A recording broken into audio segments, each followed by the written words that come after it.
Olá, meus amigos, que Deus, na pessoa do Espírito Santo, venha conduzir os nossos pensamentos, iluminar o nosso entendimento. Sem Ele, é impossível entender a palavra de Deus. Sem o Espírito Santo, repito, é impossível você entender a palavra de Deus. Você pode entender algumas coisas, alguns detalhes. Por exemplo, a pessoa é uma pessoa oprimida, aflita, ela está numa depressão desgraçada. Como é que a pessoa pode entender a palavra de Deus? Mas ela pode entender os convites que Jesus faz. Isso aqui é legal. Jesus disse: vinde a mim todos os cansados e oprimidos. Isso é fácil de entender. Todos podem entender. Todos podem, qualquer que seja o sofredor, por mais pecador que seja, ele pode receber essa direção para vir a Jesus. Jesus disse: vinde a mim e eu vos aliviarei. E aí a pessoa pergunta: mas como que eu posso ir a Jesus? Quer dizer, ela fica naquela dúvida. Bem, quando você entrega a sua vida para aquele que você não vê, você não sente, você não toca, mas você crê que ele existe porque ele falou. Olha, aí você diz assim: puxa, mas como é que eu entendo? Como é que eu posso me entregar? Eu sei como entregar a minha vida para outra pessoa, no casamento, no matrimônio. Eu sei como amar, ter relacionamentos com pessoas que eu vejo, eu toco, eu sinto. Mas como que eu vou crer em alguém que eu não vejo, que eu não toco, que eu não sinto? Pois é. Você, por acaso, já pensou na sua alma? Você vê a sua alma? Não, você não vê. A gente não vê a nossa alma. Mas é através dos nossos olhos que a nossa alma vê. É através da nossa boca que a nossa alma se exprime. É através do nosso ouvido que a nossa alma ouve. Quer dizer, os 5 sentidos que nós temos no corpo, você não vê, você sente, porque eles estão aí na pessoa da sua alma, a sua alma que os faz sentir, que nos faz sentir as coisas, as sensações. Então você sente que essas palavras, você vê essas palavras escritas na Bíblia, você ouve, você entende. Não importa se você tem ou não o Espírito Santo. Mas essas coisas simples, convite, vinde a mim, só isso. Você não precisa ter o Espírito Santo para ir a Jesus. Você precisa querer, você precisa se entregar, você precisa se render, você precisa crer. E crer é isso, é obedecer. Crer não é um sentimento. Não espere sentir crer. Quando a pessoa crê, ela toma atitude, ela faz. Bom, eu vou crer no Senhor Jesus. O que ele falou? Ele: vinde a mim. Então você fala com ele assim: ó, Jesus, eu não te vejo, eu não te sinto, eu não posso te tocar. Mas se o Senhor existe mesmo, se é verdade que o Senhor está vivo, o Senhor ressuscitou, e que o Senhor disse: vinde a mim os cansados e sobrecarregados, então eu estou aqui, eu estou desesperado, o Senhor sabe como é que eu estou. O Senhor existe, o Senhor sabe a minha situação. Então, eu peço que o Senhor me ajude. O que eu posso fazer? Eu entrego, está aqui a minha vida, minha alma, meus sentimentos, meu coração. Eu entrego tudo, porque tudo está uma droga aqui na minha vida, tudo está horrível. Então, eu não aproveito nada. Então, toma tudo para ti. É só Isso é bacana. A gente fala assim, é para você entender que Deus é grande, é todo-poderoso, é infinitamente grande. A gente não tem ideia da grandeza dele. Mais uma coisa, a gente há de concordar. Deus é simples. Deus é simples. Deus é humilde. Ele vem até nós, sabia? Ele vem até nós.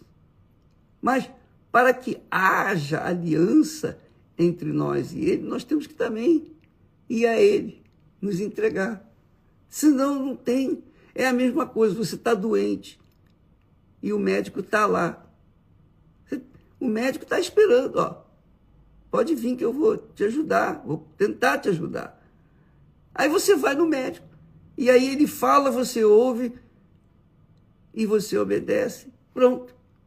Você recebe os benefícios do conhecimento dele. A mesma coisa com Deus. Ele está aí pronto com você. Sabia? Ele está aí com você ouvindo e vendo toda a sua situação. E sabe disso. Ele sabe. Aí você diz, mas, bispo, eu preciso falar do que eu estou sentindo. Se ele está sabendo o que eu sinto, o que eu vejo, o que eu tenho passado, os anos de amargura que eu tenho vivido, eu tenho que falar? Tem! Porque quando você fala, você exprime a sua confiança nele. Como é o médico. Você vai no médico, você tem que falar, ó, doutor, eu estou com isso, eu estou com... Enfim, você desembucha tudo.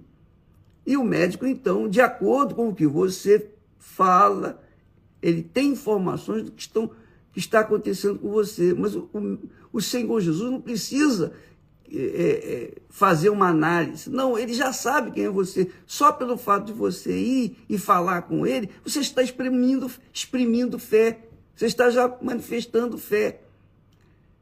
É isso aí. Não precisa mais nada. Não, o cego veio a Jesus e disse, Senhor, se quiser, tu pode me curar. Jesus, eu quero. Seja curado. E ele ficou curado. O leproso ficou curado. Os leprosos ficaram curados. Todos os que foram a Jesus foram atendidos. Todos. Todos eram pecadores. Todos eram pecadores. Mas todos foram atendidos. Por quê? Porque manifestaram fé nele. Só isso. Não precisava merecer. Precisava, sim, apenas crer. Crer em quê? Naquilo que ele falou. É verdade que isso, o Senhor disse, vinde a mim todos. Eu sou um desses todos que estou cansado, sobrecarregado, oprimido. Enfim, me ajuda. Só isso. Então, você não precisa nem do Bispo Macedo, de quem quer que seja. Você precisa só isso. Agora, se você é aquela criatura indolente, preguiçosa e, obviamente, não crê muito, você pede os outros para orar por você. Bispo, ora por mim. É mais fácil pegar o bagulho, o pacote de problemas e colocar, ó, tá aqui, resolve esses problemas para mim, do que chegar e querer resolvê-los com Deus. Então, use a sua inteligência, minha amiga e meu caro amigo. Vamos usar a inteligência. Não adianta você chegar aí, colocar no Instagram, mensagem, bispo, ora para o fulano, beltrano, cicrano e tal. Aí você faz uma lista enorme de pessoas que estão precisando. Como se eu fosse Deus. Orar, eu oro por todos. Não tenha dúvida. Se você pede oração, se você não pede, eu oro por você. Se você crê, se você não crê, eu oro. Eu oro por todos. Todos. Eu oro. Agora, se você realmente quer alcançar os benefícios de Deus, você tem que expressar. Todos os que foram a Jesus tiveram que exprimir uma fé. Até o cego Até o cego, que não viu Jesus, que não sabia quem era Jesus, que não tinha conhecimento de Jesus, presta atenção, hein? Presta muita atenção. O cego, ele estava à beira do caminho. E então alguém perguntou: Senhor, quem pecou para que este nascesse cego? E Jesus disse: nem os pais pecaram, nem ele pecou. Realmente eles tinham pecado, mas não é porque o pecado o sofrimento é fruto do pecado. Mas ele já nasceu sem a vista, sem a visão, cego de nascença. E Jesus consertou: não, nem ele pecou, nem os seus pais. Isso aconteceu para que se manifestasse a glória de Deus. E então Jesus se dirigiu ao cego, se inclinou para o cego. Olha só que bacana. Jesus se inclinou, com certeza, e disse assim, Jesus cuspiu no chão, fez lodo, barro, untou a vista do cego, ele não sabia de nada, e depois ele disse para o cego: vai no tanque de Siloé e lava-te, e serás curado. O cego, ele não tinha qualquer expectativa, esperança de ser atendido por Jesus, ser curado, porque ele era cego, não sabia de nada, nem conhecia Jesus, nada. Mas Jesus, para despertar a fé daquele cego, que não pediu nada, diga-se de passagem, ele fez o lodo, untou a vista, sujou a vista dele. Agora vai lá no tanque se lavar que você vai ficar curado. Ele creu nessas palavras, só isso. Ele acreditou. Se ele tinha pecado, se não tinha pecado, não está em questão aqui. O que está em questão é o seguinte: ele creu, então ele foi lá. E veja só, Jesus poderia mandar o Pedro, ou um dos discípulos, apóstolos, ajudar o cego, ir até lá embaixo, mas Jesus não mandou, não. Ele teve que ir sozinho. Vai lá. Por que ele tinha que ir sozinho? Porque se ele tivesse pegado alguém para ajudar o cego não ia ter tanta fé, não ia crer tanto. Ele tinha que ir sozinho.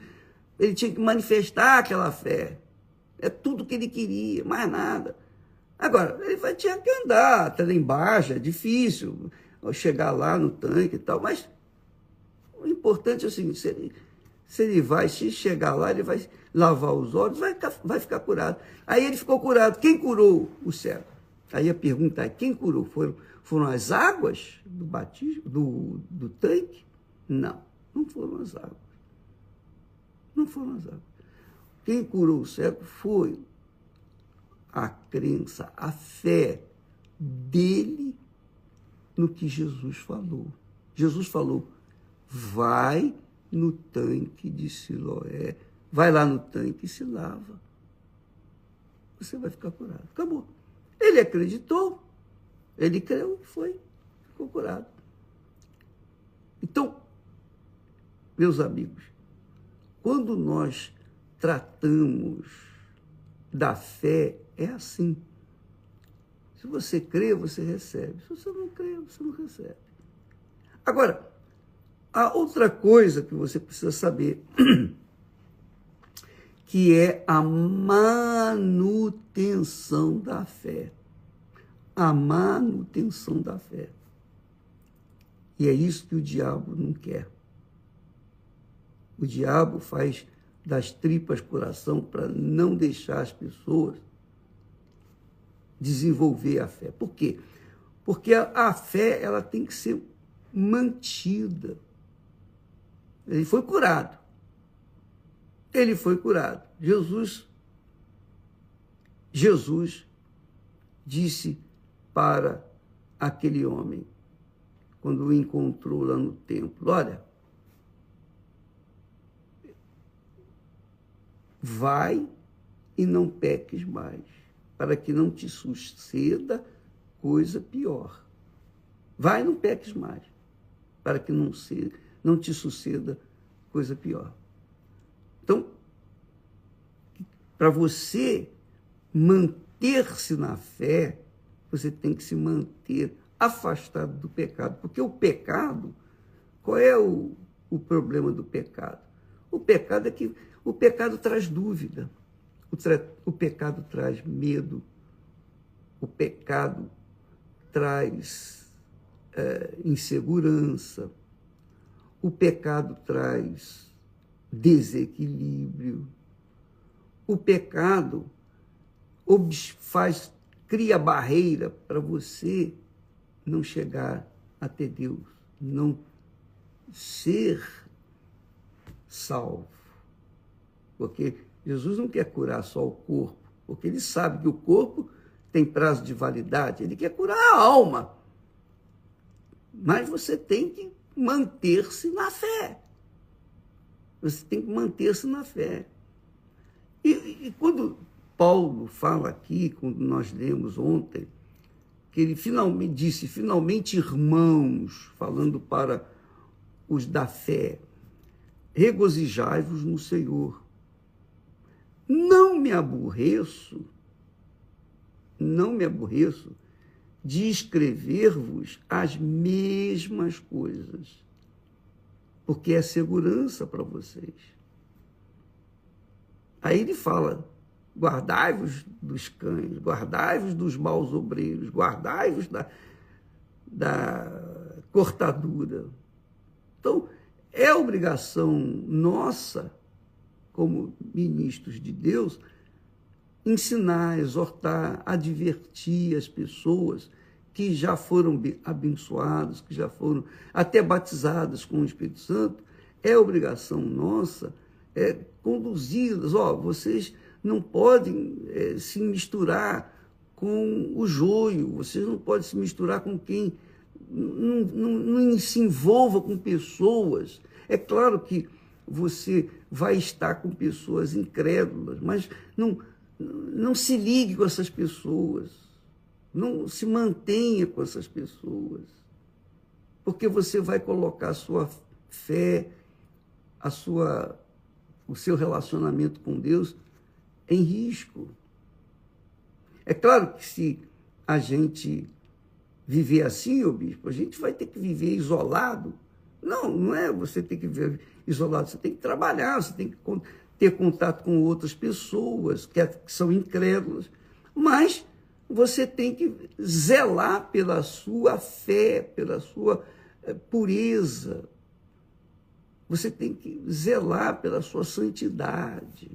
Sem santidade ninguém verá o Senhor. Quer dizer, sem a pessoa estar separada do mundo, ninguém verá o Senhor. Então, você tem que estar separado daqueles que têm conversa fiada, conversa mole. Por exemplo, quando eu me converti, no meu trabalho eu enfrentei grandes problemas, grandes perseguições, porque eu queria falar de Jesus, eu queria ganhar todos eles. E eles ficavam zombando de mim. Ficavam zoando de mim. Então, mas o que eu fazia? Eu ia orar, eu ia para o banheiro, meu Deus, tem misericórdia de mim e tal, e tal, e tal. Enfim, eu entrava em contato com eles. Eu não ia discutir com eles, eu não ia discutir religião, isso e aquilo, porque se fizesse isso, aí é que eu estaria prejudicando-os mais ainda. Então, a verdade, a bem da verdade, amiga e amigo, você tem que cuidar com quem você vai estar, vai ter comunhão. É isso que eu quero dizer.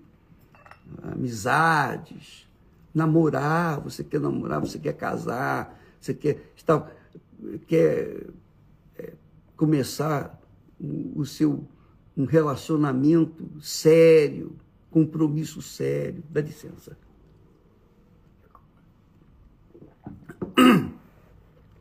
Eu entendi quando me converti que a primeira coisa, depois da nossa conversão, do nosso relacionamento com Deus, a coisa mais importante era o casamento, que eram os braços da cruz. Eu tinha que me unir com uma pessoa que viesse me auxiliar, me ajudar, viesse unir forças comigo. E eu buscava, oh meu Deus, a pessoa que sou, que é. Então, a gente tem que se isolar dentro do possível daqueles que são incrédulos, que falam palavrões, contam piadas sujas, etc, etc, etc, e que sujam, contaminam. Deixar de ver coisas, vídeos, entrar na internet para ver novidades, essas porcarias que acontecem demais dentro dela. Então, você tem que buscar coisas que vão somar na sua alma, vão acrescentar entendimento.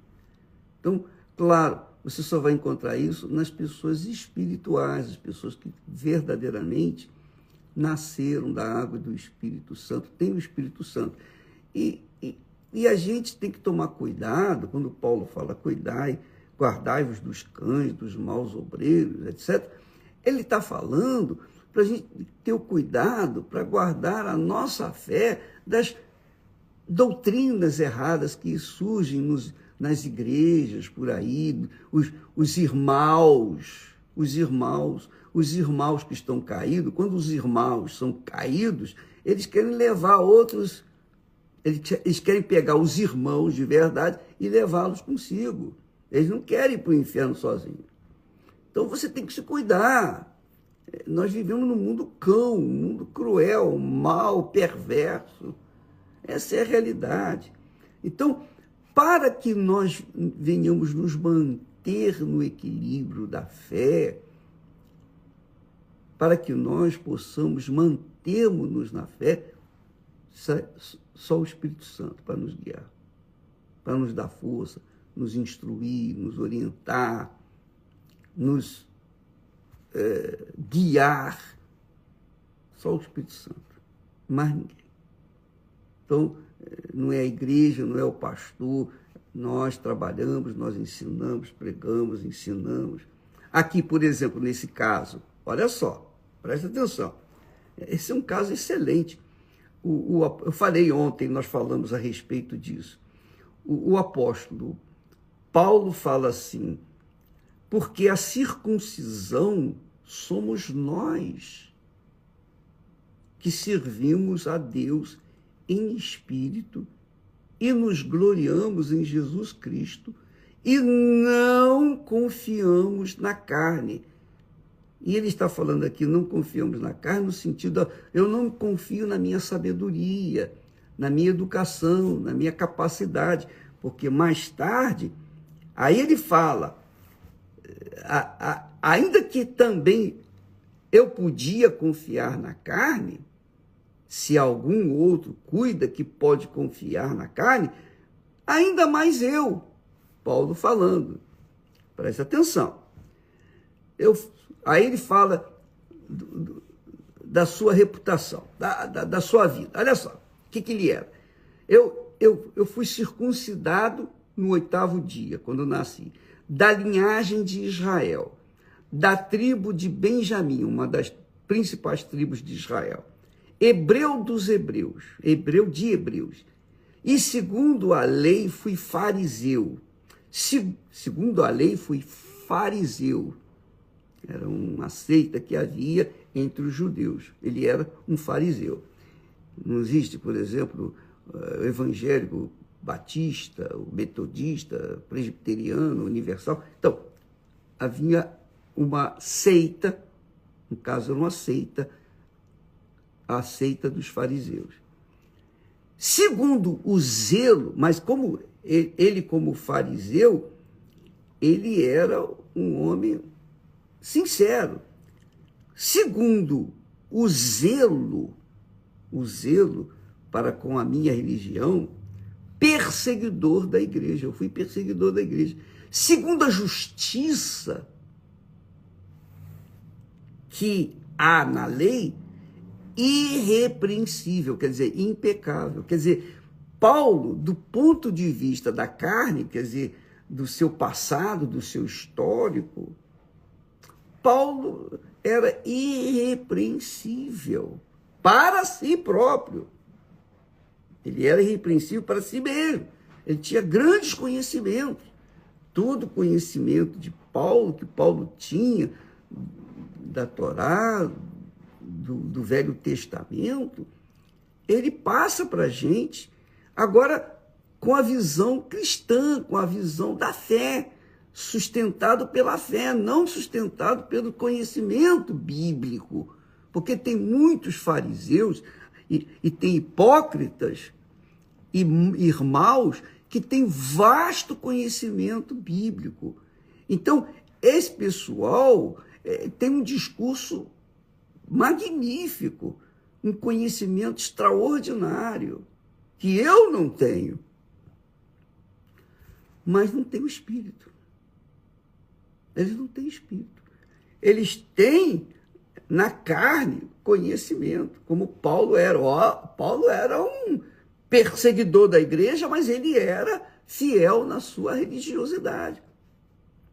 Então, amiga e amigo, só que Paulo era sincero e Deus o salvou por causa da sua sinceridade. Viu que ele era um homem que deu toda a sua força, colocou toda a sua força naquilo que ele cria. Quer dizer, Jesus apoiou Paulo e mostrou para ele que o Velho Testamento é sombra do Novo Testamento. Então, o Novo Testamento está apoiado no Velho Testamento. Agora, no Novo Testamento, nós temos o Espírito Santo que nos guia. No Velho Testamento, eram os profetas que tinham o Espírito Santo. Eram os profetas que tinham o Espírito Santo. Mas o povo era uma multidão, milhões de pessoas. Então, como é que o profeta ia conduzir milhões de pessoas? Então, ele dava a lei, a palavra. Ele ensinava de acordo para todos. Agora, o profeta é o próprio Deus na pessoa do Senhor Jesus. É o Espírito Santo. O Espírito Santo é o profeta que fala com você. Quando você recebe o Espírito Santo, o profeta está dentro de você. Jesus está dentro de você. Ele que guia. Ele que dá a direção. Não são os sábios deste mundo. Nada disso. Então, Paulo censurou, corrigiu Pedro, que Pedro era mais velho do que Paulo na fé. Pedro foi um dos apóstolos, foi um dos primeiros. Paulo veio depois. Mas Paulo chamou a atenção de Pedro. Olha, Pedro, você quer incutir na cabeça, digamos assim, Pedro era um crentão. Sabe aqueles crentões? Você quer incutir na cabeça desse pessoal simbolismo, costumes do Antigo Testamento, circuncisão. A circuncisão era feita como um símbolo de aliança com Deus, tinha que haver sangue. Todo o compromisso que a pessoa tem com Deus, tem que haver sangue. O sangue, quem é o sangue? O sangue de Jesus, no caso, no Novo Testamento. No Antigo Testamento, o sangue da aliança de Deus com Abraão e toda a sua descendência era feito na carne. O prepúcio lá tinha que ser cortado da criança, do menino, com 8 dias de nascido, até dos escravos. Era um sinal da aliança. Aquele sangue que corria era a circuncisão, que representa a aliança com Deus. Quer dizer, a pessoa carrega na carne a circuncisão, quer dizer, a aliança com Deus. Mas quando Jesus veio, isso acabou. A circuncisão agora é feita no coração.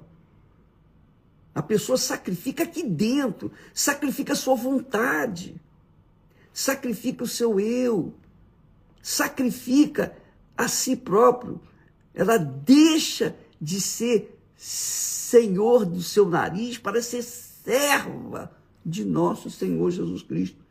Ela deixa de ir de acordo com a sua reputação, conhecimento e intelectualidade para se sujeitar aos ensinamentos de Jesus. Então, Paulo então lhe diz aqui no versículo 7, mas o que para mim era ganho, quer dizer, para o homem, Paulo, o homem, era ganho, aquela reputação toda de um homem exemplar, do ponto de vista dele, impecável, o que para ele, impecável, era ganho, eu reputei como perda. Eu perdi, eu abri mão por nosso Senhor Jesus Cristo. E, na verdade, ele continua, e, na verdade, eu tenho também por perda todas as coisas, pela excelência, melhor dizendo, pela excelência do conhecimento de Cristo Jesus, meu Senhor, pelo qual sofri a perda de todas estas coisas e as considero como escória para que possa ganhar a Cristo. Quer dizer, ele abriu mão de toda a sua bagagem espiritual, conhecimento. Ele era um homem intelectual, um homem experimentado. Ele era um homem, assim, completo do ponto de vista espiritual. Só que completo antes de Jesus. E isso o fazia naturalmente incompleto, porque sem Jesus não há como uma pessoa ser completa. Quando ele conheceu Jesus, ele abandonou tudo. Ele largou seus diplomas, seus conhecimentos, sua religiosidade. Ele largou tudo, seu farisaísmo, ele largou tudo. Por isso que ele perseguia a igreja, porque ele era muito, como se diz, ele era uma pessoa muito que queria impor a religiosidade dele para os cristãos, que ele não conhecia Jesus. Ele era rigoroso para com a sua própria religião. Por isso que ele matava, prendia, fazia e acontecia os cristãos. Ele era um perseguidor cruel. Mas religiosamente, do ponto de vista religioso, era rigoroso. Ele assumia a sua religião. Quando ele conheceu Jesus, aí mudou tudo. Quando ele viu Jesus, aí ele deixou tudo de lado. Ele diz aqui, e na verdade tenho também por perda todas as coisas, pela excelência do conhecimento de Cristo Jesus, meu Senhor. Então, quando ele conheceu Jesus, toda a sua instrução, toda a sua vaidade, toda a sua opulência, todo o seu conhecimento, religiosidade, ele deixou para trás. Quando ele conheceu Jesus, ele encontrou a pérola de grande valor, o tesouro que estava oculto. Ele encontrou o tesouro. E isso tem que acontecer com todos os que se entregam a Jesus. Muita gente não consegue ter um encontro com Jesus porque ela está agarrada aos seus diplomas, agarrada ao seu nome, à sua reputação, agarrada aos seus amigos, seus parentes, seu pai, sua mãe, seus filhos, sua família.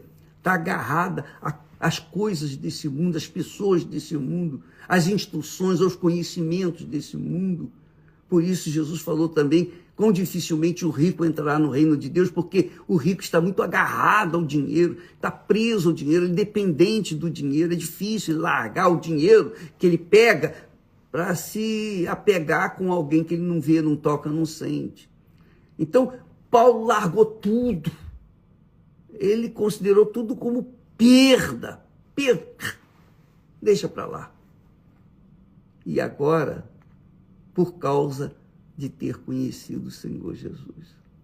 Entendeu, minha amiga, meu amigo? Isso só acontece, eu vou dizer para você, essa revelação que Paulo teve tem que acontecer com você, com todos nós. Teve comigo, eu tive isso, aconteceu comigo. E cada um teve sua experiência, a Esté teve a experiência dela, cada um tem que ter a sua própria experiência com Deus. Uma vez você conhecendo Jesus, você considera esse mundo um lixo, e tudo neste mundo é um lixo, tudo, todas as coisas. As pessoas não, as pessoas são almas, mas as coisas físicas, materiais, os bens, tudo é lixo, porque tudo fica por aí, tudo vai pegar fogo, está próximo isso, e ainda está próximo. Então, esse conhecimento de Jesus faz a gente, poxa, agora eu peguei a riqueza maior, eu achei o tesouro. E quando você acha esse tesouro, você quer dividi-lo com outras pessoas, você quer passar para outras pessoas. E é isso que nós temos tentado fazer, passar para as pessoas aquilo que Deus nos tem dado, da riqueza que Deus nos tem dado, nós temos tentado passar para as pessoas, mas quem vai receber? Não sei. Aqueles que são sinceros, aqueles que, de repente, como Paulo, né? Como Paulo, cheio de conhecimento, mas quando vem uma palavra, uma revelação de Jesus, através de um servo de Deus, então a pessoa se converte e se torna rica também, tanto quanto os demais que conhecem Jesus. Aleluia. Entendeu, minha amiga e meu caro amigo? Você que recebeu o Espírito Santo, o Espírito Santo é a própria circuncisão. Ele é o profeta dentro da gente. Que Deus abençoe vocês. E amanhã estaremos de volta aqui, em nome do Senhor Jesus. Graças a Deus.